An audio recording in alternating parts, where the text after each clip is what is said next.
Hi friends, welcome to Telugu tech steps. మీరు నా ఛానల్ని ఫస్ట్ టైం చూస్తున్నట్టయితే సబ్స్క్రైబ్ చేసుకోండి అండ్ ఏ వీడియో మిస్ అవ్వకుండా ఉండడం కోసం బెల్ ఐకాన్ మీద క్లిక్ చేయండి.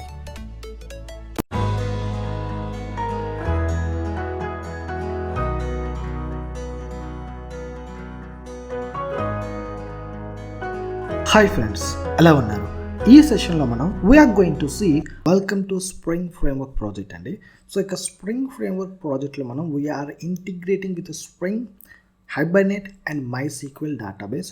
సో ఇక స్ప్రింగ్ ఫ్రేమ్వర్క్లో కంప్లీట్ కార్డ్ ఆపరేషన్స్ అన్నీ కూడా మనం కవర్ చెబుతున్నాం with additional features, just like A sorting కానీ సర్చింగ్ కానీ ఇటువంటి ఫీచర్స్ అన్నీ కూడా మనం ఈ యొక్క ప్రాజెక్ట్లో ఇంక్లూడ్ చేయడం జరిగింది.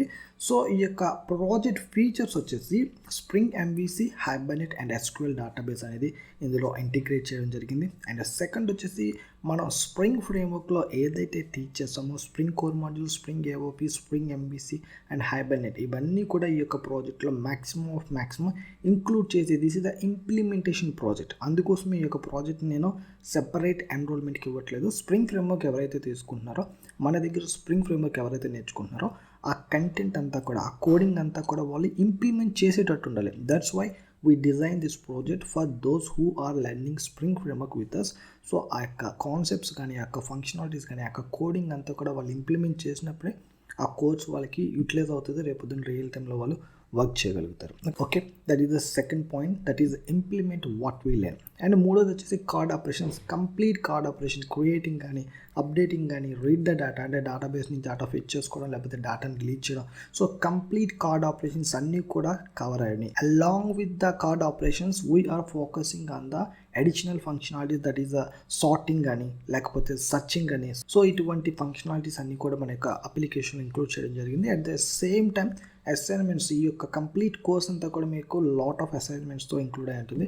సో దట్స్ వై మీరు ఖచ్చితంగా ప్రాక్టీస్ చేయాల్సి ఉంటుంది. సో ప్రాక్టీస్ చేసినప్పుడు ఆబ్వియస్గా మీకు కంటెంట్ అనేది రీచ్ అవుతుంది. And one of the most important point వచ్చేసి లైవ్ కోడింగ్. అంటే కోడింగ్ ఆల్రెడీ నేను చేసేసిన ప్రాజెక్ట్ మీకు ఏదో చూపించి ఎక్స్ప్లెయిన్ చేయడం కాదండి. I'm doing the coding along with scratch నుంచి, అంటే first line of the code నుంచి మీకు last line of the code వరకు మనం లైవ్ కోడింగ్ చేస్తున్నాం. అంటే మీరు నాతో పాటు అలాంగ్ విత్ మీ లైవ్లో మీరు కోడ్ చేయొచ్చు. ఓకే, సో లైవ్ కోడింగ్ ఎందుకు సెలెక్ట్ చేసుకున్నామంటే ఇది మీకు వీడియో కోర్స్ అయినప్పటికీ కూడా it's will just like a live sessions, మీకు లైవ్ ఇంటరాక్షన్ అనేది ఉంటుంది. So it could be very practical and very important point. అందుకోసమే మన యొక్క కంప్లీట్ అన్ని కోర్సెస్లో కూడా నేను లైవ్ కోడింగ్ అనేది ఇంక్లూడ్ చేస్తాను. Okay, so these are the features what we are focusing on it. So now get into the project overview. ఒకసారి కంప్లీట్ ప్రాజెక్ట్ ఓవర్వ్యూ అంతా కూడా చూద్దాం. So let's get into the project. So this is the project what we are going to create. So మన Spring Framework, Spring MVC, Hibernate and MySQL database ఇంటిగ్రేషన్తో ఈ project అనేది మనం create చేయబోతున్నాం. ఈ project యొక్క మెయిన్ పర్పస్ ఏంటంటే మనం ఏదైతే స్ప్రింగ్ కోర్స్లో నేర్చుకున్నామో దాన్ని ఇంప్లిమెంట్ చేయాలి. నేర్చుకున్న కోర్సు జస్ట్ లైక్ ఏదో నేర్చుకుని వదిలేసినట్టు కాకుండా దాన్ని ఇంప్లిమెంట్ చేసి ఏ విధంగా మనం ఆ ఫంక్షనాలిటీస్ని అచీవ్ చేయొచ్చు, ఏ విధంగా డేటా క్రియేట్ చేయాలి, ఏ విధంగా అప్డేట్ చేయాలి, ఏ విధంగా డిలీట్ చేయాలి, ఏ విధంగా మాడిఫై చేయాలి, లేకపోతే ఏ విధంగా సెర్చ్ బటన్ మనం క్రియేట్ చేసుకోవాలి, ఏ విధంగా మనం ఒక ఆర్డర్లో సార్ట్ చేసుకోవాలి. ఈ యొక్క ఫంక్షనాలిటీస్ అన్నీ కూడా మనం ప్రోగ్రామింగ్ పాయింట్ ఆఫ్ వ్యూ ఏ విధంగా అచీవ్ చేయాలి అండ్ సర్వీసెస్ని ఏ విధంగా ఇంక్లూడ్ చేయాలి, DO లేయర్ అంటే ఏంటి, మనం మన యొక్క డేటాబేస్తో ఏ విధంగా ఇంటిగ్రేట్ అవ్వాలి, అలా హైబర్నెట్ని ఎక్కడ మనం ఇంటిగ్రేట్ చేసుకోవాలి, ఏ విధంగా మన యొక్క క్లాసెస్ని రాసుకోవాలి, ఏ విధంగా కంట్రోలర్స్ నుంచి మెథడ్స్ని కాల్ చేసుకోవాలి, everything has to be discussed in this project. Okay, so let's see the functionalities. So first of all మనం కార్డ్ ఆపరేషన్స్ మీద ఫస్ట్ ఫోకస్ చేద్దామండి. So first we are going to create a new customer. So ఒక new కస్టమర్ని క్రియేట్ చేయడానికి I just want to just click on the add customer button. Okay, so we have a new form. So entirely యొక్క new ఫామ్లో we are going to add a new customer. For example ఆ customer name వచ్చేసి Rahul Dravid and email ID వచ్చేసి rahul@gmail.com and just click on save. Okay, so ఈ button మీద ఎప్పుడైతే మనం click చేస్తామో, so I just want to show you in the database. So ఇప్పటి వరకు మనకి డేటా ఏదైతే ఉందో ఆ డేటా అంతా కూడా మనకి డేటాబేస్లో ఉంటుందండి. So let's see just okay, ఇది ఇప్పటి వరకు మన దగ్గర ఉన్న data. Okay, everything has to be fetched from the database and we will display on the front end. Application and యూజర్కి చూపించాం. ఆ డేటా అంతా కూడా ఇక్కడ మనకి డేటాబేస్ నుంచే ఫెచ్ చేస్తాం. సో ఫర్ ఎగ్జాంపుల్ ఇక్కడ నేను ఒక రాహుల్ ద్రావిడ్ అనే న్యూ కస్టమర్ని యాడ్ చేసి సేవ్ అనే బటన్ మీద క్లిక్ చేస్తే సో సేవ్ అయ్యింది. ఇక్కడ మనకి రాహుల్ ద్రావిడ్ అనే ఒక కస్టమర్ యాడ్ అయ్యారు. రైట్, సో కస్టమర్ యాడ్ అయ్యారు. అట్ ద సేమ్ టైం ఇక్కడ చూడండి, I just want to refresh the database. So ఇక్కడ చూడండి రాహుల్ ద్రావిడ్ విత్ ఐడి మనకి ఏదైతే నెక్స్ట్ ఐడి ఉందో ఆ యొక్క నెక్స్ట్ ఐడి ఏదైతే ఉందో ఆ యొక్క నెక్స్ట్ ఐడి ఆటోమేటిక్గా క్రియేట్ అయ్యి ఆ యొక్క న్యూ కస్టమర్ డేటాని మనకి డేటాబేస్లో సేవ్ చేసింది. ఓకే, సో ఫర్ ఎగ్జాంపుల్ ఇక్కడున్న డేటాను మీరు అప్డేట్ చేద్దాం అనుకుంటున్నారు. సో అలాంటప్పుడు we are going to use the actions. So that is update. And ఒకవేళ డిలీట్ చేయాలనుకుంటే మనం డిలీట్ అనే ఆపరేషన్ యూజ్ చేస్తాం. సో ప్రస్తుతానికైతే అది పక్కన పెట్టండి. We will discuss on the update button. So ఇక్కడ అప్డేట్ అనే బటన్ మీద క్లిక్ చేశాను. సో ఇక్కడ మనకి ఏదైతే Mahesh is a first name and last name వచ్చేసి బాబు అని ఉంది. సో ఇప్పుడు నేను ఈమెయిల్ ఐడి ఏదైతే ఉందో అది ఇక్కడ అప్డేట్ చేస్తున్నాను. So for example _Mahesh Babu అని ఇచ్చాను. So I just add the _Babu అనేది ఇక్కడ నేను యాడ్ చేసాను ఈమెయిల్ ఐడిలో and just click on save. So ఇప్పుడు మీకు ఈ ఈమెయిల్ ఐడి ఏదైతే ఉందో అది మీకు ఇక్కడ ఫ్రంట్ ఎండ్లో అప్డేట్ అయ్యి చూపిస్తుంది. At the same time it will reflect in the database. So ఒకసారి డేటాబేస్ని రిఫ్రెష్ చేయండి. Yes, so mahesh_babu@gmail.com. సో ఈ విధంగా మనం అప్డేట్ అనే ఫంక్షన్ మీద వర్క్ చేస్తామండి. అండ్ దాని తర్వాత వచ్చేసి రీడ్, అంటే మనం డేటాబేస్ నుంచి డేటాని రీడ్ చేసుకోవడం. సో ఆబ్వియస్గా మనకి ఫంక్షన్ అంతా కూడా జరుగుతుంది కాబట్టి మనకి ఏదైతే డేటా మనకి డేటాబేస్లో ఉందో అది మనకి ఫ్రంట్ ఎండ్లో చూపిస్తుంది. Okay, so that is the read function. And coming to the CRUD ఆపరేషన్స్లో మనకి delete. And coming to the next functionality that is delete. So ఇక్కడ ఫర్ ఎగ్జాంపుల్ మీ ఇక్కడ ఉన్న రికార్డ్స్లో ఏదైనా ఒక రికార్డ్ని డిలీట్ చేస్తే అది మనకి అప్లికేషన్ నుంచి డిలీట్ అవ్వాలి, ఫ్రంట్ ఎండ్లో మనకి అప్లికేషన్లో రిఫ్లెక్ట్ కావాలి. అట్ ద సేమ్ టైం మనకి డేటాబేస్ నుంచి కూడా అది డిలీట్ అయిపోవాలి. ఓకే, సో ఫర్ ఎగ్జాంపుల్ ఇక్కడ నేను ఫస్ట్ రికార్డ్ కానీ లేకపోతే I just want to remove something. So for example ఈ యొక్క థర్డ్ రికార్డ్ నేను ఇక్కడ డిలీట్ చేస్తున్నాను. Okay, so just click on delete. So ఎప్పుడైతే మీరు డిలీట్ అనే బటన్ మీద క్లిక్ చేస్తారో it has to be raise a popup, because మనకి అది డైరెక్ట్గా డిలీట్ చేసేస్తే there is no meaning in the real time. So real టైంలో మేబీ మీరు ప్రాక్టీస్ చేసినప్పుడు ఓకే వర్కౌట్ కావచ్చు, బట్ మనకి రియల్ టైంలో ఆ విధంగా వర్కౌట్ కాదు. ఖచ్చితంగా మనకి ఒక పాపప్ అనేది రైజ్ చేయాలి. సో ఆ పాపప్లో మనం ఏం అడుగుతాం, are you sure you want to delete this customer, అంటే మీరు ఖచ్చితంగా ఈ కస్టమర్ని డిలీట్ చేద్దాం అనుకుంటున్నారని చెప్పి ఒక్కసారి just want to ask a confirmation popup అనేది రైజ్ చేసి సో కస్టమర్ రియల్గా ఆ యొక్క కస్టమర్ డిలీట్ చేద్దాం అనుకుంటే just click on okay, otherwise you just click on cancel.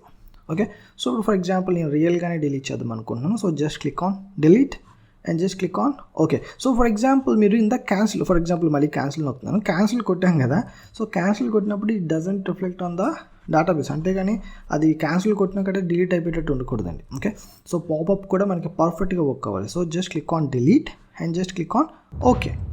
ఇప్పుడు చూడండి మనకి సత్యదీప్ అనే ఒక రికార్డ్ డిలీట్ అయిపోయింది. సో ఇప్పుడు మనకి డేటాబేస్ని ఒకసారి రిఫ్రెష్ చేద్దాం. ఎస్, సో మనకి డేటాబేస్ నుంచి కూడా అది డిలీట్ అయిపోయింది. So this is what and this is how we are working with the delete functionality in the Spring framework. Okay, so ఇవన్నీ కూడా మనం కార్డ్ ఆపరేషన్స్ ఇప్పటి వరకు కవర్ చేసాం. So now we are going to see the some additional functionalities. So ప్రతి అప్లికేషన్లో so ఇప్పటి వరకు చెప్పిన ప్రతి ఫంక్షనాలిటీ కూడా ప్రతి ఒక్క అప్లికేషన్లో మ్యాండేటరీ ఫంక్షనాలిటీస్. ఓకే, సో ఇవి లేకుండా ఏ అప్లికేషన్ కూడా ఉండదు, 110% అదైతే చెప్పగలం. Okay, so now see we have some additional functionalities, అంటే ఆ యొక్క అప్లికేషన్ని బట్టి మనకి కొన్ని ఎడిషనల్ ఫంక్షనాలిటీస్ అనేవి క్రియేట్ చేయాల్సి ఉంటుంది. సో అలాంటి కొన్ని ఎడిషనల్ ఫంక్షనాలిటీస్ ఫర్ ఎగ్జాంపుల్ ఇక్కడ నేను సెర్చ్, అంటే ఒక కస్టమర్ని మీరు ఫర్ ఎగ్జాంపుల్ ఒక hundreds and thousands of customers ఉన్నప్పుడు ఒక పర్టికులర్ కస్టమర్ని కానీ ఒక పర్టికులర్ కస్టమర్ ఈమెయిల్ ఐడి కానీ ఒక పర్టికులర్ కస్టమర్ ఐడి కానీ మనం సెర్చ్ చేయాలనుకోండి, ఇట్ రియల్లీ హార్డ్. సో అందుకోసం మనం ఇక్కడ సెర్చ్ అనే ఒక కాలమ్ రైజ్ చేసుకుని దానికి కావాల్సిన సెర్చ్ బటన్ కూడా మనం క్రియేట్ చేసుకున్నాం. సో ఇక్కడ ఫర్ ఎగ్జాంపుల్ మనం రాజేష్ అని చెప్పిచ్చి just click on search. So ఇక్కడ మనం సెర్చ్ మీద క్లిక్ చేయగానే మనకి రాజేష్ అనే రికార్డ్ ఎక్కడైతే ఉందో ఆ రికార్డ్ని మనకి సెర్చ్ చేసి అది మనకి ఫ్రంట్ ఎండ్లో డిస్ప్లే చేసి చూపిస్తుంది. ఫర్ ఎగ్జాంపుల్ రాజ్ అని ఇచ్చామనుకుని just click on search. So మనకి ఓకే ఇక్కడ కూడా మనకి రాజేష్ అనేది మ్యాచ్ అవుతుంది. ఫర్ ఎగ్జాంపుల్ అజయ్ అనేద్దాం, just click on search. So Ajay record వచ్చింది. సో ఫర్ ఎగ్జాంపుల్ మనకి ఏదైనా 2-3 మ్యాచ్ అయ్యేటట్టు చూద్దాం. ఫర్ ఎగ్జాంపుల్ ఇక్కడ రాజేష్లో కూడా ఆర్ఏ ఉంది అండ్ రాహుల్లో కూడా ఆర్ఏ ఉంది. సో ఫర్ ఎగ్జాంపుల్ ఇక్కడ మనం ఆర్ఏ అని ఇచ్చామనుకోండి, it will show 2 records. So just click on search. So దానికి ఏదైతే మ్యాచ్ అవుతుందో ఆ మ్యాచ్ అయిన రికార్డ్స్ అన్నీ కూడా మనకి ఫ్రంట్ ఎండ్లో డిస్ప్లే చేసి చూపిస్తుందండి. ఓకే, సో ఇప్పుడు మనం లాస్ట్ నేమ్ నుంచి చెక్ చేద్దాం. So CUMAR Kumar and just click on search. So ఇప్పుడు మనం క్యాపిటల్ లెటర్ ఇచ్చిన, స్మాల్ లెటర్ ఇచ్చిన, ఆ యొక్క లెటర్, ఆ క్యారెక్టర్స్ అనేవి మనకి మ్యాచ్ అయితే it will shows that particular records. ఓకేనా, సో ఈ విధంగా మనం సర్చ్ ఫంక్షనాలిటీతో వర్క్ చేస్తామండి. సో ఫర్ ఎగ్జాంపుల్ మనకి సార్ట్ ఫంక్షనాలిటీ ఉంటుంది. సో ఇక సార్ట్ ఫంక్షనాలిటీ యొక్క మెయిన్ పర్పస్ ఏంటంటే మనకున్న అప్లికేషన్లో మన యొక్క కస్టమర్ డేటా అంతా కూడా మనకి ఒక సార్టెడ్ ఆర్డర్లో చూపిస్తుంది. సో ఫర్ ఎగ్జాంపుల్ ఇప్పుడు మీరు ఆర్డర్ చూడండి, ఈ యొక్క ఆర్డర్ అనేది మీకు ఎలా పడితే అలా ఉంది, అంటే ఇది పర్టికులర్ ఆల్ఫాబెటికల్ ఆర్డర్లో లేదు. సో ఇప్పుడు మనకి సార్ట్ అనే ఫంక్షన్ మీద ఏ విధంగా మన అప్లికేషన్ వర్క్ అవుతుందో ఒకసారి చూపిస్తాను చూడండి.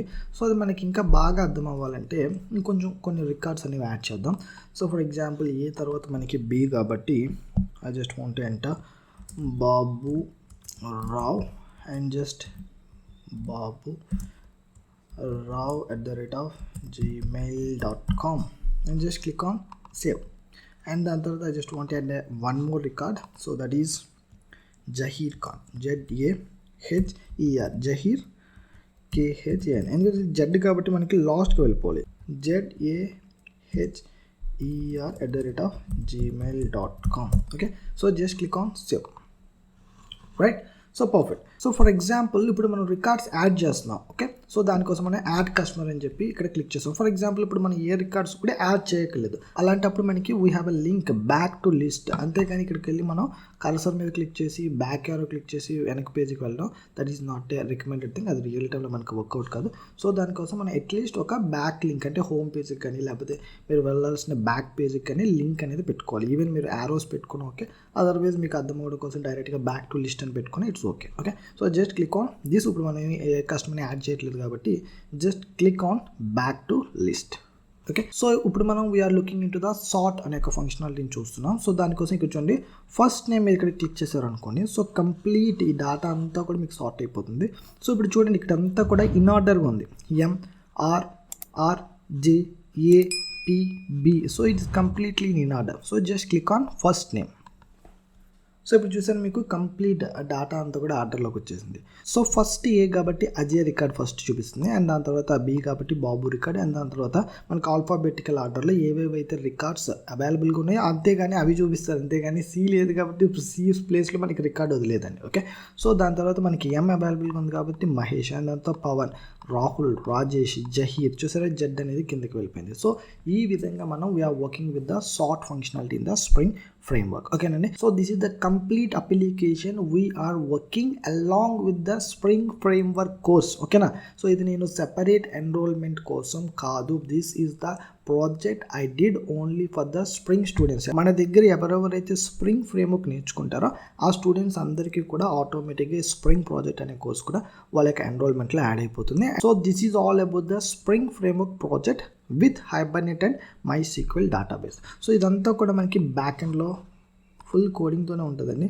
సో కంప్లీట్ మీకు ఈ కోడింగ్ అంటే కంట్రోలర్స్ని ఏ విధంగా ఆపరేట్ చేయాలి, డిఓ లేయర్ ఏంటి, ఎంటిటీస్ అంటే ఏంటి, సర్వీస్ లేయర్ ఏంటి, యూటిలిటీస్ని ఏ విధంగా యూస్ చేయాలి, సో ఏ విధంగా మనం మన యొక్క వెబ్ కంటెంట్లో మనకి ఇమేజెస్ కానీ మన యొక్క లైబ్రరీస్ కానీ మన యొక్క JSP పేజెస్ కానీ ఏ విధంగా హ్యాండిల్ చేయాలి, ప్రతి ఒక్కటి కూడా స్క్రాచ్ నుంచి we are working on the each and every coding. Okay, so ప్రతి కోడింగ్ కూడా మీకు చాలా నీట్గా పర్ఫెక్ట్గా మీకు అర్థం కాదు అన్న పాయింట్ మ్యాక్సిమం ఎక్కడ ఉండదు, because I will explain each and everything from scratch. So మీకు స్క్రాచ్ నుంచి ఉంటుంది కాబట్టి వీఆర్ గోయింగ్ టు ఫోకస్. అంటే అసలు డిఓ లేయర్ని ఏ విధంగా క్రియేట్ చేసుకుంటాం, డిఓ ఇంప్లిమెంటేషన్ లేయర్ ఎందుకు, అసలు మనకి ఎంటిటీ క్లాస్ని ఏ విధంగా క్రియేట్ చేసుకుంటాం, సో అసలు ఎంటిటీ క్లాస్ని ఏ విధంగా మనం వర్కౌట్ చేస్తాం, గెటర్స్ ఏంటి, సెట్టర్స్ ఏంటి, లేకపోతే మనకి అసలు సర్వీస్ లేయర్ ఎందుకు, లేకపోతే ఇన్ని లేయర్స్ అసలు ఎందుకు, so what is the importance of service layer, what is the utility class, మళ్ళీ యూటిలిటీ క్లాస్ని ఎందుకు యూస్ చేస్తాం, సో ఇవన్నీ కూడా మన డేటాబేస్తో ఏ విధంగా ఇంటిగ్రేట్ చేసుకుంటాం, లేకపోతే మన యొక్క JSP pages you can see here.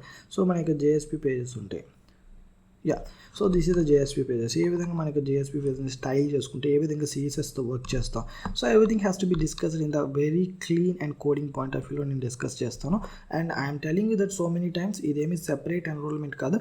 నా యొక్క main intention of this project వచ్చేసి మన దగ్గర స్ప్రింగ్ ఎవరైతే ఎన్రోల్ చేసుకుని స్ప్రింగ్ కోర్స్ నేర్చుకుంటున్నారో వాళ్ళందరికీ కూడా వాళ్ళు నేర్చుకున్న ఆ కోడ్ అంతా కూడా వాళ్ళు ఇంప్లిమెంట్ చేసేటట్టు ఈ ప్రాజెక్ట్ అనేది వాళ్ళకి ఉపయోగపడాలి. అంటే వాళ్ళు నేర్చుకున్న స్ప్రింగ్ కోర్స్ అంతా కూడా ఈ ప్రాజెక్ట్ ప్రాజెక్ట్లో వాళ్ళు ఇంప్లిమెంట్ చేస్తారు కాబట్టి వాళ్ళకి 110% కోడింగ్ స్కిల్స్ అనేవి స్ప్రింగ్ ఫ్రేమ్వర్క్ పాయింట్ ఆఫ్ వ్యూలో ఖచ్చితంగా పెరుగుతాయి. ఎందుకోసమంటే కోర్స్ నేర్చుకుని వదిలేయడం ఒక పాయింట్, కోర్స్తో పాటు మనం ప్రాజెక్ట్ చేసి దాన్ని ఇంప్లిమెంట్ చేయడం అనేది ఇట్స్ ఎ గ్రేట్ థింగ్. ఆబ్వియస్గా దాని యొక్క పాజిటివ్ వైబ్స్ అనేవి మీకు కూడా తెలిసిపోతాయి at the time you are working with the project. ఎందుకోసమంటే మనం నేర్చుకుని వదిలేసింది వేరు, నేర్చుకున్న దాన్ని ఇంప్లిమెంట్ చేసింది వేరు. So these are the 2 different things. So దానికోసమే నేను ఈ యొక్క స్ప్రింగ్ ప్రాజెక్ట్ని మన యొక్క స్ప్రింగ్ ఫ్రేమ్వర్క్ అనే కోర్సులో ఇంక్లూడ్ చేయడం జరిగింది. సో కింద లింక్ నేను డిస్క్రిప్షన్లో ఇచ్చాను, go and check it out. So మీరు ఎవరైనా ఎన్రోల్ చేసుకుందాం అనుకుంటే you can enrol from the given below link. At the same time I'm telling you that ఈ యొక్క కంప్లీట్ ప్రాజెక్ట్ అంతా కూడా మనం we are learning from the scratch. Okay, మనం ప్రతిదీ కూడా ఇప్పుడు మీరు చూస్తే ఈ కోడింగ్ అంతా మీకు అయిపోయింది కాబట్టి మీకు కోడింగ్ అంతా ఎక్కువ కనపడుతుంది. But I'm teaching you from the scratch. First line of the code నుంచి నేను మీకు మీ యొక్క కంప్లీట్ కోర్స్లో ట్రైన్ చేయడం జరిగింది. మీరు కోడింగ్ కూడా ఏ విధంగా సెటప్ చేయొచ్చు ఏంటి అన్నది I will just directly dive into the coding from the next video onwards. So I will see you guys in the next video. Till then have a great day. Bye bye. ఈ video మీకు నచ్చితే like చేయండి, మీ ఫ్రెండ్స్తో share చేసుకోండి. మరిన్ని free classes కోసం Telugu tech స్టెప్స్ని subscribe చేసుకోండి. Friends, మీరు చేసే ప్రతి లైక్ నాకు ఎవ్రీడే ఒక వీడియోని రిలీజ్ చేయడానికి motivation. So please subscribe and like.